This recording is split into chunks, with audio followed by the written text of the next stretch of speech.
Hello children. So in my attempt to make your life easy, today is the first lecture I'll be taking. This is the topic sound in the 9th standard NCERT syllabus. So I'll be teaching you in brief within few minutes.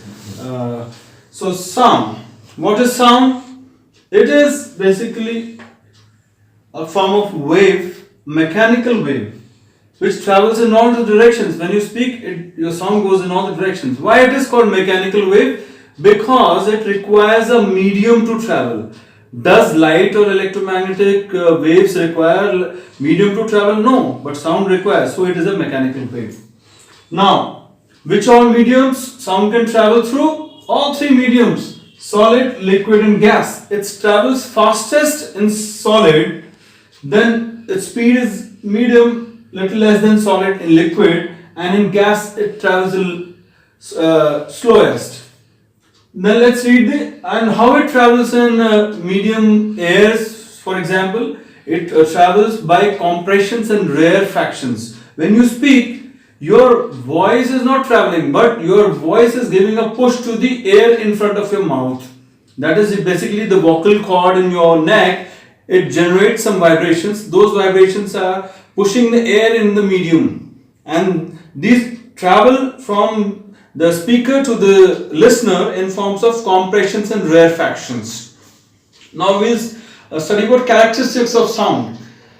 Characteristics of sound are: we identify a particular sound by its frequency, which is also defined in terms of its pitch.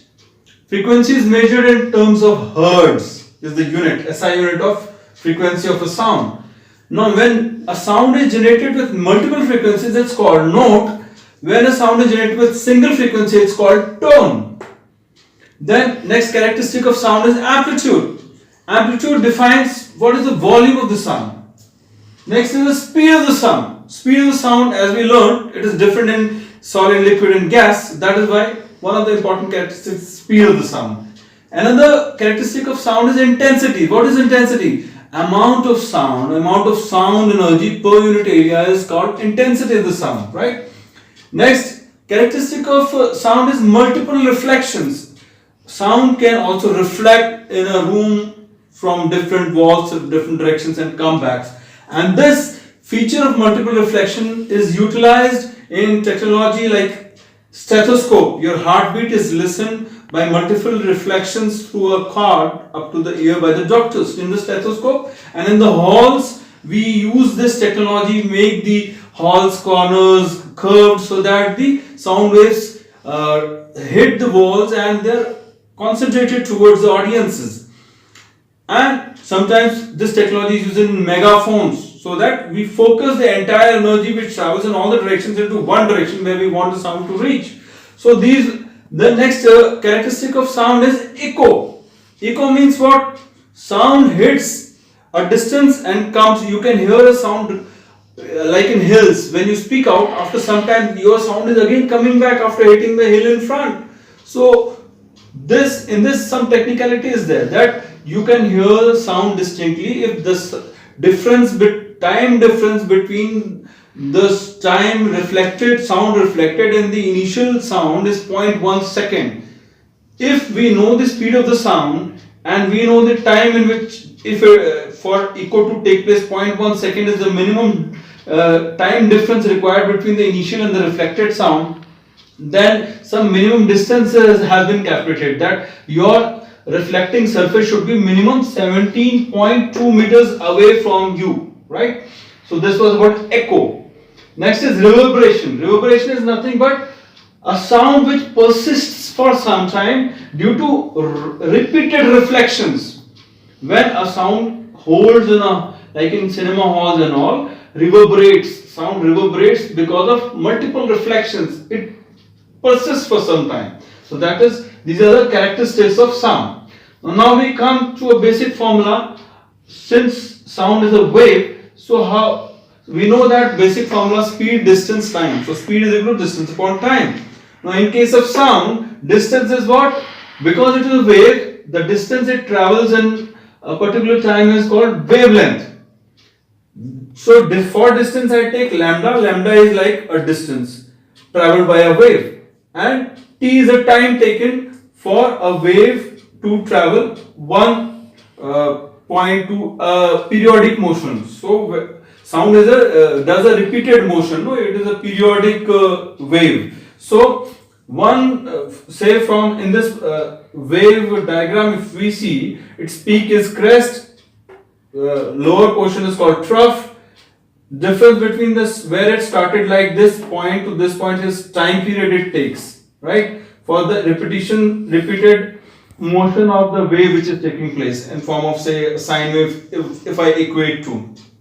So it is called the time period. When the distance is divided by time period, so 1 upon time period is but frequency. It is also shown as symbol nu. So lambda into frequency gives us velocity of sound. So velocity or speed of sound is equal to frequency into lambda, wavelength. Now next concept, speed of sound is what? 331 meters per second at 0 degree centigrade in air. Speed of sound, when speed of any aircraft or something is greater than speed of sound, it is called as supersonic. Now there are some sounds of high frequency, some sounds of low frequencies. High frequency sound waves are called ultrasounds, which have got applications in medical technology, like we take ultrasound, then cardiographs, ultrasound, right? And low frequency sounds are called infrasound. There are certain animals which can listen to infrasound and ultrasound. Like ultrasound can be heard by bat and dolphins. Infrasound can be heard by rhinos, whales, elephants. Now what is the audible range of frequency for the humans to hear? It is 20 Hertz to 20,000 Hertz. Any frequency outside this band is not heard by human beings. Now applications of sound, as I told earlier, ultrasound used in medical technology and also in engineering to detect the cracks of big vessels. Then cardiosonography, it is utilized again in medical technology. In ships, sonars are used. What is sonar? We know speed of sound, and if we have to measure the depth of the bottom of the sea, a sound wave is transmitted in the sonar from its transmitter and it is received in its receiver. So how much time it takes, and knowing the speed, we can calculate the distance of the depth of the ocean. That is another application of sound. Now related to sound, a little bit of biology now also is there in study of sound. Our ear, outer portion of our ear is called pinna, and any vibration, reverberation in form of compression and rarefactions hits where? It comes to this ear, then it hits the eardrum, also called as tympanic membrane.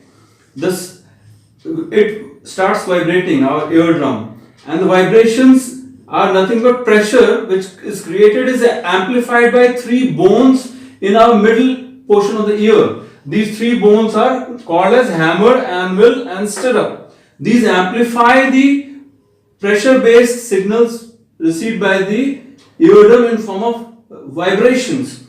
Now, after these 3 bones, hammer, anvil and stirrup, there is one cochlea. This cochlea organ which is there inside the ear, inner ear, it converts the pressure signal into electrical signals, and these electrical signals are carried by the auditory nerve to our brain.